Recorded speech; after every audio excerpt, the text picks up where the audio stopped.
Se você é do time dos apaixonados por Spa-Francorchamps, não precisa se preocupar, porque o GP da Bélgica vai seguir no calendário da Fórmula 1. Agora, se você considera o traçado belga vital, essencial no calendário, daí a notícia é meio ruim, porque vai rolar um revezamento. Então não é todo ano que ele vai estar por lá. E é para falar de calendário que eu e o Bernardo Castro estamos aqui hoje para participar desse Paddock Sprint, que vai debater um pouquinho de como está o calendário, qual é a situação. Tudo bem com você, B? Oi, Ju, tudo bem? Tudo certo aqui comigo? Bom dia, boa tarde, boa noite também para todo mundo que já nos acompanha, para Carol Vergílio, que está aqui nos bastidores, fazendo a coisa fluir, fazendo acontecer. E vamos destrinchar um pouquinho essa questão de Spa, que acho que, apesar de ser uma pista muito tradicional na Fórmula 1, muito importante para a história do esporte, ultimamente ela tem, as corridas ali têm dividido um pouco de opinião do público, então acho que tem bastante coisa para a gente discutir hoje. A Fórmula 1 anunciou um contrato de longo prazo para manter Spa no calendário. Mas nesse prazo de 6 anos, a gente está falando em 4 GPs. Então vai ter corrida em 26, 27, 29 e 31. Mas Spa não vai estar no calendário de 28 e de 2030. É estranho, né? Outro dia a gente estava falando que ia começar os anos 2000, a gente já está chegando nos anos 2030, pelo amor de Deus. B, afinal, é uma boa notícia ou é uma má notícia? Eu acho que não tem como cravar 100% se é, por exemplo, que é totalmente boa ou que é totalmente ruim. Acho que a gente pode pegar alguns pontos positivos e alguns negativos disso. O positivo que eu vejo, pelo menos na minha visão, é que, primeiro, vai dar um pouco mais de margem para outras pistas entrarem no calendário da Fórmula 1, algumas outras que perderam espaço, seja por questões comerciais ou por falta de espaço mesmo, porque o calendário já está muito, muito extenso, com 24 corridas. Mas, e também Spa, pelo menos na minha visão, é uma pista que também não estava rendendo boas corridas nos últimos anos. Por mais que o traçado seja espetacular, seja desafiador, muitos dos pilotos gostam de estar ali, o público também gosta muito daquela pista. Não dá para negar que as últimas corridas ali não foram das melhores, né? Até que no ano passado, em 2024, a corrida foi interessante, teve a Mercedes em alta, né, aquela dobradinha que depois o Russell acabou sendo desclassificado. O Piastri começou a dar um indício ali de que poderia atacar as Mercedes também no final da corrida, foi dando uma certa emoção. Mas o fato é que Spa não tem proporcionado grandes espetáculos, muitas ultrapassagens, assim, são poucos os casos, as corridas memoráveis, boas ali em Spa nos últimos anos. Que eu consigo puxar aqui antes de 2024, acho que a melhorzinha foi ali em 2019, que teve aquela vitória do Leclerc, mas acho que foi mais a história em si da corrida do que a disputa de fato que fez a pista ser, a corrida ser boa e tudo mais. Então, acho que por esse lado, pensando por esse ponto, é uma coisa boa assim, para a Fórmula 1. Vai dar uma renovada, a pista vai continuar ali, mas tendo uma ausência em alguns anos. Por outro lado, é mais uma pista tradicional, né, que muita história na Fórmula 1, que vai acabar desfalcando o calendário em alguns momentos, e isso, querendo ou não, acaba pesando um pouco mais para aquele fã mais purista, que gosta de manter a tradição, que de certa forma também é muito importante para o esporte, mas tem esse lado negativo. E o meu medo, assim, é a Fórmula 1 querer substituir Spa nesse tempo por mais um circuito de rua que vai proporcionar corridas péssimas, ou por seja um circuito permanente que vai ser a corrida ruim também, né? E tudo isso pensando só do ponto de vista econômico. Eu acredito, infelizmente, que isso é o mais provável que vai acontecer. E aí, se isso de fato se concretizar, eu acho que esse esquema de rodízio acaba não sendo tão benéfico assim para a Fórmula 1. É que a gente fala em rodízio, mas a gente não sabe rodízio com o quê, né? Então fica difícil fazer uma avaliação mais certa. Mas é um caminho que a Fórmula 1 encontrou para manter as provas tradicionais e abrir espaço para os novos mercados. A gente sabe que a Fórmula 1 experimentou um grande crescimento de popularidade sob o comando do Liberty Media, e eles estão de olho especialmente no mercado asiático, né? A gente tem visto a chegada constante aí de algumas praças que tem muita grana, não tem pista boa, né? Tem umas pistas suntuosas, cheias de coisa que não precisava, mas que não tem, de fato, corrida boa. Agora, a gente não tem como manter pista tradicional, encaixar os novos mercados e ainda manter um calendário em tamanho razoável, né? Que, por sinal, ele inclusive já deixou de ser. Então, o revezamento acaba sendo mais ou menos uma única alternativa, né? Eu concordo. Eu até acho essa ideia bem interessante, até talvez para tentar expandir para novos, não novos, porque já correm praticamente todos os continentes, mas expandir ali para a África. Tem Kyalami que está fazendo um esforço, fazendo um movimento para poder tentar entrar na Fórmula 1, e seria muito interessante, porque aí a Fórmula 1 passaria a correr em todos os continentes que a gente tem, então seria de fato uma categoria mundial que passaria por todas essas essas partes do mundo, mas eu tendo a acreditar que não vai ser exatamente isso que vai acontecer. Como você bem citou, a Fórmula 1 ela tem, querendo ou não, além de um esporte, ela acaba sendo um negócio, né? Então eles estão sempre ali priorizando lucro, arrecadação de dinheiro, então é por isso que a gente está vendo cada vez mais corridas ali na Ásia, que é um mercado que tem bastante grana para poder investir, essa expansão para os Estados Unidos recente também, com 3 corridas por lá já, sendo Las Vegas talvez a principal delas, que é feita pela Fórmula 1 e tem todo um espetáculo em volta. Então, eu acho que a Fórmula 1 precisa saber fazer esse rodízio de uma maneira inteligente, de uma forma que consiga, de certa forma, agradar o fã, agradar o público e também fazer essa arrecadação de dinheiro, porque, querendo ou não, por mais que ela queira lucrar, que ela queira ter essa mais dinheiro, ela precisa do público para poder ter essa arrecadação. E se você faz um campeonato com cada vez mais corridas monótonas, pistas sem graça, pistas que são muito parecidas entre elas, com desenhos muito semelhantes, às vezes cada vez mais ali na rua, o público vai afastando. E isso a gente já viu nos anos recentes. Em 2021, quando foi uma temporada boa e tinha pistas muito interessantes ali, lógico que o embate entre o Hamilton e o Verstappen favoreceu muito isso, a audiência foi lá para cima. 2022, 2023, quando a disputa já não era tão interessante assim, a audiência caiu. E querendo ou não, por mais que às vezes exista uma diferença ali entre carros, entre equipes, você ter uma pista boa, ela ajuda a fazer as corridas serem mais interessantes, mais movimentadas. Então acho que é nisso que a Fórmula 1 precisa pensar. Ela precisa fazer um balanço entre essas duas coisas, entre o que é rentável e o que é atrativo para o público. E é um equilíbrio difícil de conseguir, né? A Carol me trouxe mais cedo um termômetro das nossas redes sociais, né? A reação do pessoal não foi muito positiva, porque todo mundo considera, ou pelo menos boa parte dos nossos leitores, consideram que Spa é uma pista que tem que ficar sempre, é uma das pistas clássicas. E se a gente olhar para o campo dos contratos, a gente tem mais 2 pistas dessas tradicionais que estão mais ou menos ali sob ameaça, porque os contratos estão chegando no final e a gente ainda não sabe mais ou menos como é que vai ser. Tem Imola, que o contrato termina nesse ano, a corrida de 2025 é a última desse ciclo atual, né, do vínculo atual, e tem Barcelona, que o contrato acaba em 2026. Só que o cenário para Barcelona é um tantinho um pouco mais complicado, porque Barcelona vive sob a ameaça dessa corrida de rua em Madrid, que falam disso já há muito tempo.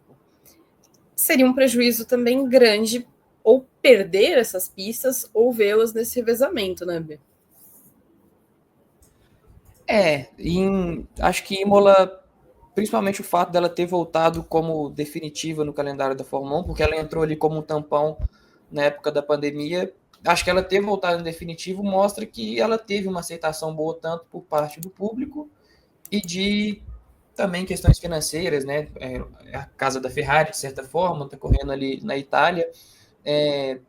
Assim, eu particularmente não acho que Imola rende corridas tão boas assim. 2021, como eu citei, acho que foi um ano atípico, que teve ali o embate entre o Hamilton e o Verstappen, corrida na chuva, teve um pouco mais de caos, Mas as últimas que a gente teve por lá, acho que não foram tão memoráveis assim. 2024, no final, começou a ter uma certa movimentação com o Norris se aproximando do Verstappen, mas acho que não foi nada de espetacular também. Mas, querendo ou não, é uma pista que tem certa tradição na Fórmula 1. Ela já passou ali na década de 80, 90, ela foi muito presente na Fórmula 1 na época como GP de San Marino. Então, tem um peso histórico, assim. Eu acho que o fato dela estar ali pesa um pouco mais pela questão da história do que pelo espetáculo em si. E Barcelona, eu acho um pouco complicado também falar sobre o Barcelona, porque assim é uma pista muito interessante, porque ela tem características diferentes, tem trechos de alta velocidade, trechos de mais baixa, era até por isso que os treinos de pré-temporada eram feitos ali, porque as equipes podiam ter diferentes noções do carro no mesmo circuito, mas, querendo ou não, as corridas ali também não são nenhuma coisa muito chamativa, né? Vez ou outra ela consegue proporcionar uma prova interessante, mas acho que entre essas duas, assim, perder Barcelona talvez seria a menos pior no que diz respeito ao espetáculo. Acho que Imola é um pouco mais interessante. Barcelona é mais legal para moto. Ela é mais legal para o Mundial de Moto Velocidade. Agora, em 2026 também termina o contrato de Zandvoort. E nesse a gente já sabe o que vai acontecer, porque o GP dos Países Baixos não vai continuar. Eles voltaram para a Fórmula 1 na onda do Max Verstappen, vinham fazendo corridas de casa cheia, né? O público estava bastante motivado, bastante engajado, era uma corrida bem animada e tudo mais. Na arquibancada, no caso, né, na pista nem tanto, mas eles decidiram sair e, de acordo com eles, para sair em alta. Você acha que é uma corrida que vai deixar saudade? Talvez pelo público, né? Mas acho que pelo espetáculo na pista, não tanto. Eu acho que não é uma pista que vai deixar saudade, e apesar de eu achar que ela não vai fazer falta, eu ainda não entendo o motivo da própria organização do evento ter decidido não fazer mais a corrida nos próximos anos, porque, como você bem citou, a pista só chegou ali por causa do Verstappen. Antes mesmo dele ser campeão, já estava tendo um movimento ali para poder reformar a pista, para ela poder ser apta a receber a Fórmula 1, e ela só foi estrear de fato em 2021 por causa da pandemia, mas teoricamente era para ter chegado antes. Mas a pista em si, por mais que tenha ali uma ou outra característica interessante, aquelas curvas inclinadas, que é uma coisa que a gente não vê na Fórmula 1, as corridas são bem ruins, são bem fracas, assim. Eu não acho que vai deixar saudade. A única edição que a gente teve, que teve uma certa emoção, assim, foi em 2023, mas aí foi mais por conta da chuva do que da pista em si, porque a pista ela é muito difícil de ultrapassar, até mesmo ali naquela reta principal, quando tem a abertura do DRS, depois disso é uma sequência de curvas muito grande, a pista é muito estreita, acho que os carros da Fórmula 1 eles estão muito grandes para poder correrem naquela pista, então acho que ela não vai deixar saudade. E aí você comentou até que é muito agitada nas arquibancadas e tudo mais, lógico que para o público holandês vai fazer ali uma certa falta, né? Porque querendo ou não, é a corrida de casa que tinha o seu piloto, mas a gente vê que nas corridas na Áustria e na própria Bélgica, que agora vai entrar em revezamento, a torcida do Verstappen sempre está ali em peso. A gente vê aquele mar laranja, aquela festa, toda aquela euforia. Então acho que, nem no que diz respeito à torcida, vai ficar deixando a desejar tanto assim. Tem para onde ir, né? Não é tão difícil se mover por lá. Agora, a Fórmula 1 é um campeonato mundial, mas tem muita gente que vê com dificuldade esse afastamento da Europa, né? Recentemente, a gente publicou uma notícia onde o Carlos Sainz opinava que a Fórmula 1 deveria ter 20 corridas no calendário, daí a gente concorda com ele, de 6 a 8 delas na Europa. Mas aí não seria bem o mundial, né? Acho que a gente ia ter que chamar de Liga Europa de Fórmula 1. Acho que dá para poder distribuir um pouco mais esse calendário, assim, Proporção, colocar né? essa proporção, exatamente, até porque a gente vê que tem muitas pistas boas até aqui na América, né? Tem a própria África que não recebe um circuito, que ela poderia casar muito bem com a Fórmula 1. Talvez fazer um pouco mais de distribuição, porque a Ásia, querendo ou não, existem circuitos interessantes ali na Ásia que hoje em dia não estão na Fórmula 1. O GP da Malásia era interessante, era muito legal. Talvez não esteja hoje por questões financeiras, já que Catar, Abu Dhabi, Arábia Saudita investem muito mais, mas por ser um continente maior, em questão territorial, assim, talvez pudesse ter um número maior de corridas ali na Ásia também, talvez até por parte de investimento, eles têm dinheiro para poder investir em fazer autódromos melhores, pistas melhores ali para poder receber a Fórmula 1. Acho que talvez 8 corridas ali na Europa ficaria um pouco inflado assim, apesar de que existem mais circuitos bons, mais interessantes na Europa do que nas outras partes do mundo. E acho que, sei lá, se a gente pudesse listar ali uns 8 para colocar esses 8 da Europa, quais seriam? Acho que eu teria que resgatar um pouquinho aqui o calendário da Fórmula 1 para poder lembrar de cabeça, mas acho que 8 ele realmente seria demais. Não, por mais que os circuitos eles Eu sejam acho até bons. que eles até têm, né, circuitos bons para fazer 8 corridas, mas se a gente está falando de um campeonato mundial, é estranho você colocar 8 corridas num continente, porque daí você vai deixar de ir para outros lugares, né? Então você tem que equilibrar um pouco mais. Exato, e é quase metade do campeonato, né? Então, né, Exato. se o número ideal colocado por ele ali seria 20, acho que ficaria um pouco inflado também. Dá para distribuir isso um pouco melhor. Se fosse de 8 de 24, a gente estaria falando em um terço do campeonato. Vá lá, agora 8 com 20, aí acho que fica um tantinho demais, né? Acho que ele deixou pesar um pouco também o fato de a Fórmula 1 ter nascido ali na Europa, ter começado por ali, ser essa questão de distribuição de viagem ser um pouco melhor. Acho que ele levou muito isso em consideração. E acho também que pesa muito o fato de que a Fórmula 1 é majoritariamente europeia, né? A gente está falando de um esporte onde a maioria dos pilotos são europeus. Então, é natural que exista, entre eles, um apego àquelas pistas. Afinal, eles cresceram ali, eles, né, se desenvolveram nesses traçados. Eles correram ali desde a base, então tem um apego ali. Mas a gente tem que entender também que o mundo é maior do que a Europa. Né? É um campeonato mundial, é um campeonato que precisa de dinheiro e que, movimentando tanto dinheiro, precisa estar em todos os mercados. E é por isso que essa volta ao mundo é também importante. Né? A gente sabe que, às vezes, estar em um continente também ajuda a você desenvolver o esporte naquele continente, né? É por isso que tem muito país que briga para ter a sua própria etapa. A gente vê, por exemplo, o nosso próprio caso, o caso do Brasil. A gente tem uma história vitoriosa, a gente tem uma corrida, e durante muito tempo a gente ficou sem um piloto brasileiro, e vai voltar agora. E tem países que nunca tiveram a chance de, mesmo tendo etapas, de ter pilotos. Então também é uma coisa que meio que está tudo atrelado, né? Faz parte de um círculo ali. Tem até a questão se for puxar por essa questão de história no automobilismo, de ter um histórico vencedor, a própria Argentina, por mais que a situação no país hoje seja um pouco mais complicada, mas essa questão de voltar a ter uma corrida por ali, depois que o Franco Colapinto participou em 2024, substituiu o Sargent e foi bem na Williams, voltou até essa discussão. Será que a Argentina volta a ter corrida? Será que eles conseguem? O público argentino a gente sabe que é muito fanático pela Fórmula 1. É muito parecido com o brasileiro, às vezes até quando tinha essa questão algumas publicações sobre o Colapinto, a gente via aquele monte de comentário argentino. É um povo muito engajado, acho que teria uma aceitação muito boa e, querendo ou não, seria mais uma corrida aqui na América do Sul também. Então é um novo ponto para poder se pensar também.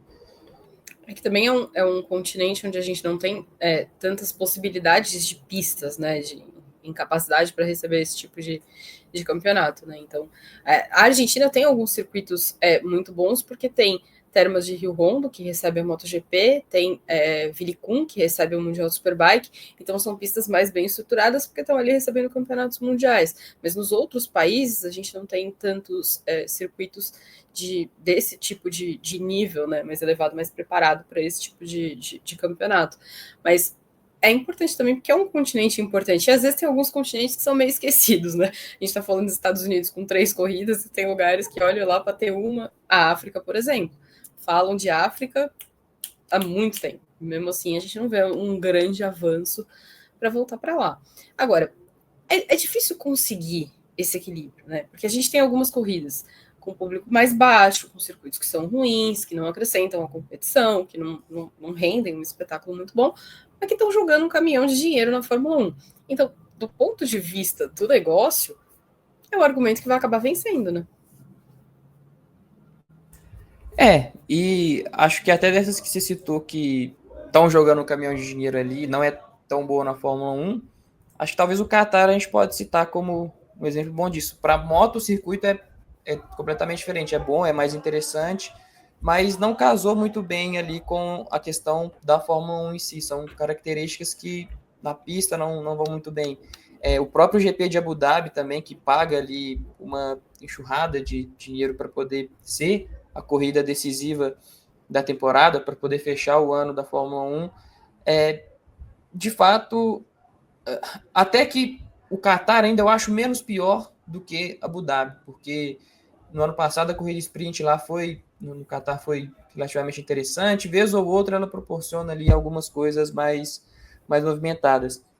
Mas Abu Dhabi, mesmo com decisão de campeonato ali, como foi 2021, 2016, 2010, as corridas não foram lá essas coisas. 2021 teve um pouco a mais de ação, porque teve o Pérez e o Hamilton, depois teve toda aquela atrapalhada da direção de prova, o Michael Maher dando aquela decisão polêmica ali para o campeonato, mas se não fosse isso, a corrida seria completamente esquecível, né? Foram apenas alguns pequenos trechos que fizeram ela ser movimentada, ela não foi interessante durante a prova inteira. Então, acho que são dois exemplos, talvez os maiores, assim, que mostram que a pista, de fato, não é boa, né? Por mais que tenha muito dinheiro ali, e dificilmente elas vão sair dali, né? A menos que a organização diga, não quero mais receber a Fórmula 1, elas vão continuar pro resto da história, porque elas têm muito dinheiro. Mas em contrapartida, né, outras duas pistas que eu acho que também pagam muito para poder receber a Fórmula 1, mas são mais interessantes, proporcionam mais espetáculo, é o Bahrein. Bahrein, quase sempre a gente tem corrida boa por lá. E a Arábia Saudita, por mais contraditório que aquele circuito seja, meio perigoso, né, cheio de curva rápida em ponto cego, a gente teve 2 edições de corridas muito boas e 2 que não foram muito interessantes. Então ainda tem ali o benefício da dúvida. Acho que pode ser que em 2025, com as equipes mais próximas, né, a gente está vendo um movimento aí de McLaren e Ferrari mais no topo da Fórmula 1, a Red Bull um pouquinho abaixo. Talvez ali a gente veja uma corrida interessante de novo em 2025. Mas Qatar e Abu Dhabi, definitivamente, acho que é só por questões financeiras mesmo. Eu sou sempre pró eliminar a Arábia Saudita. Sempre. Se me perguntar, eu volto pela eliminação. Agora, para a gente mudar um pouquinho de assunto, a gente teve no noticiário dessa semana, é uma fase incomum, né? Não incomum, tem todo ano, mas é uma fase meio estranha da temporada, porque tá todo mundo de férias, então o noticiário fica mais escasso, mas a gente tem aí uma Red Bull tentando mudar um pouquinho de postura, né? Sai de cena Sérgio Pérez, e aí eles estão trazendo o Liam Lawson, pelo menos no discurso. É um pouco estranho também, porque eles já começaram cobrando o garoto no dia que eles anunciaram, mas eles também estão fazendo um discurso diferente, de que tem que controlar as expectativas. Parece que eles estão tentando controlar a situação para que não aconteça com ele o mesmo que aconteceu com o Pérez. O que é mais importante para o Lawson agora? Cuidar da cabeça ou pensar na pilotagem? Acho que as duas coisas meio que estão ligadas, assim, uma na outra. Mas primeiro falando da Red Bull, acho que ela está tentando meio que blindar o Lawson, principalmente da mídia, para não acontecer com ele o que aconteceu com o Pérez. E é lógico que parte das críticas que o Pérez sofreu foi por culpa da Red Bull, porque a Red Bull nunca teve paciência com os pilotos dela. Até o Gasly, que não foi tão ruim quanto o Pérez foi na Red Bull, porque o momento da Red Bull quando o Gasly estava lá era outro. A paciência com ele foi muito curta. Com o Albon tentaram um pouco a mais ali, ficou 1 ano e meio, também cortaram rápido. E o Pérez a gente via que não tinha esse descarte, e a Red Bull e tanto o Pérez tomaram um pouco de pancada por causa disso, por a paciência com ele ser muito maior. Então acho que a Red Bull está tentando dizer que vai adotar uma postura diferente para o Lawson, está falando que espera um pouco menos dele, né, que andar só ali próximo do Verstappen, ou, né, somar alguns pontos importantes para o Mundial de Construtores, até para ele chegar menos pressionado ali na Red Bull também, porque, querendo ou não é uma tarefa fácil. A Red Bull já está passando por inúmeros problemas internos, perdendo inúmeros funcionários, o carro está com problemas de pelo menos até o fim de 2024, estava com alguns problemas de desenvolvimento, o próprio Verstappen às vezes tinha muita dificuldade para poder tirar algum desempenho dali, e como para 2025 o regulamento não muda muito, e a tendência é que as coisas sigam como terminou em 2024, é natural esperar que o Lawson tenha uma dificuldade muito grande, porque o carro da Red Bull era muito difícil de lidar, né, tem todas essas questões da equipe, mas eu acho interessante que a Red Bull está meio que tentando, pelo menos no discurso, ela está tentando se moldar ali, tentando fazer o Lawson de fato encaixar na equipe, porque ela falou que vai tentar um projeto de carro diferente, que seja um pouco mais adaptável a outros estilos de pilotagem, porque isso sempre foi uma coisa que prejudicou os segundos pilotos, né, que não conseguiam acompanhar o Verstappen. Então parece que ela assim, demorou, né? Todo mundo já falava isso, mas parece que ela entendeu um pouco o problema que estava acontecendo com os segundos pilotos ali. Às vezes não era culpa de fato do segundo piloto, mas a forma como tudo era conduzido. E aí, falando sobre o Lawson, né? Você perguntou se tem que cuidar mais da cabeça ou da pilotagem. Acho que uma coisa meio que está ligada na outra, porque para você pilotar no limite, para você estar sempre ali desempenhando bem e tudo mais, você tem que estar confiante de si, né? Você tem que confiar na própria pilotagem, saber que você não corre o risco de bater, saber que o carro tá na mão ali para poder tentar forçar tudo isso. E acho que uma coisa tá ligada na outra, né? E o Lawson é um cara que tem um psicológico forte. A Red Bull já falou sobre isso, tanto o Christian Horner quanto o Helmut Marko falou que ele tem um psicólogo psicológico bom. E a gente vê isso também nas exibições dele, tanto em 2024 quanto em 2023. Ele chegou para poder substituir o Ricardo numa situação em que ele estava muito pressionado. Em 2024, 2023, ele ainda não tinha andado no carro da RB, fez só o terceiro treino livre ali no GP dos Países Baixos, e na corrida ele foi muito bem, depois acabou pontuando mais para frente. E a mesma coisa em 2024. 2024 ele recebeu meio que a chance da carreira dele ali. Ele meio que tinha que se provar de novo que ele podia ser um piloto competitivo, ser melhor do que foi o Ricardo e ser melhor do que o Tsunoda, para poder, no mínimo, se firmar ali na Racing Bulls.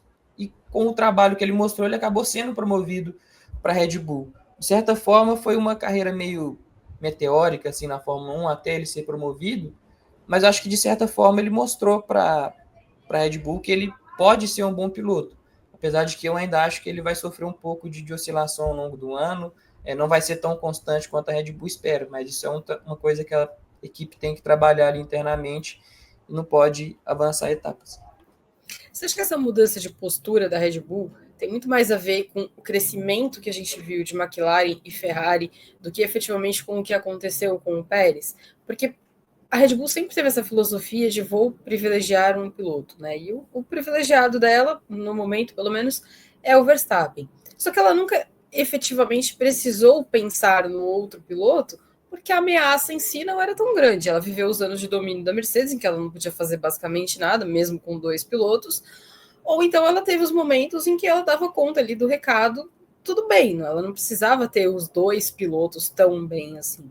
Mas agora ela está colocada numa situação diferente, porque ela tem uma McLaren que é mais equilibrada entre os dois, e a gente não sabe o que vai ser da Ferrari, mas a gente tem uma Ferrari com Lewis Hamilton, e o Leclerc pelo menos não é um prejuízo, então vamos dizer que vai ficar uma equipe mais equilibrada também. Então se ela, acertando o carro, vai para um ponto de desequilíbrio, a coisa vai ficar pior para ela. Então, acho que também é mais um reflexo do que os outros estão fazendo do que aconteceu mesmo dentro da garagem dela, né? Eu acho que sim, Ju. Até porque, assim, já teve outros momentos também que a Red Bull priorizou o primeiro piloto, como você bem citou, nesse tempo de Mercedes, mas ali ela sabia que de qualquer forma ela não poderia vencer o campeonato, porque ela não tinha carro para isso ainda. e tendo, acho que a situação, a Red Bull mudou muito, porque ela sabia que tinha um carro vencedor, ela poderia ter vencido esse Mundial de Construtores, se ela tivesse um segundo piloto um pouco mais competitivo. E aí ela vendo que o Verstappen não podia resolver a situação sozinho com a aproximação dessas outras equipes, acho que teve uma mudança ali dentro e que talvez não tenha vindo nem só por parte da equipe de Fórmula 1 em si, mas talvez de acionistas, de pessoas maiores ali da alta cúpula, do alto escalão, que cobram por resultado. E aí, né, porque querendo ou não, se o Pérez tivesse tido uma pontuação mais interessante, a gente sabe que por pior que tenha sido o rendimento da Red Bull nessa segunda metade do campeonato, não foi ruim o suficiente para o Pérez ficar praticamente todas as corridas fora do top 6, né? Ele ficava ali sétimo, oitavo, dava para ele beliscar um quinto, um quarto, vez ou outra ali, por mais que a situação das outras equipes fossem melhores.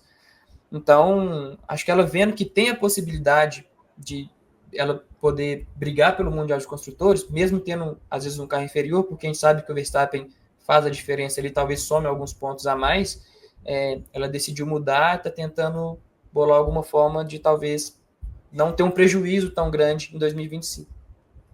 Veremos. Quando começarem os testes, a gente vai ter um pouco mais de ideia dessa ordem de forças, mas acho que só a partir da primeira corrida mesmo que vem a realidade, né, do que vai ser a Fórmula 1 em 2025.